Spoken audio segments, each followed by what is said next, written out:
ffenna tuyimirire. Biishopu abagambira aha mukoro gwo kurondana sente zo kwombeka ekereziya ya Katovu Parish omu Lwengo kandi atungise na konfirmasiyo abarundi 153 ogisireho no kugite mugogo y'abagore 7 ogu abazengwa amaziina g'entizano agatine bahikirire tigaro mu Ruhanga. Abasomesa namwe abakristo abazadde erinnya ly'abatisimu liwekakasa nti lirina omutuukirivu ate ng'omanyi n'olunaku luba lukola ki wajjuukirirwa wakulizibwako.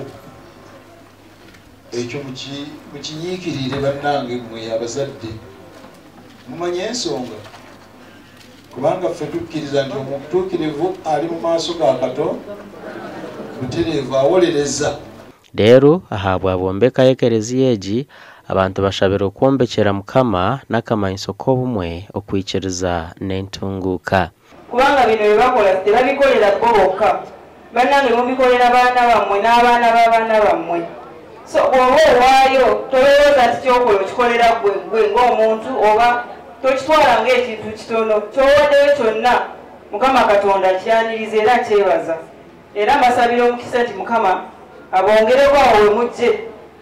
Nga dairekita w'abaana bano mpadde 5,000 ate nga nabo basaba omukisa gy'oli bagende mu maaso n'emisomo gyabwe.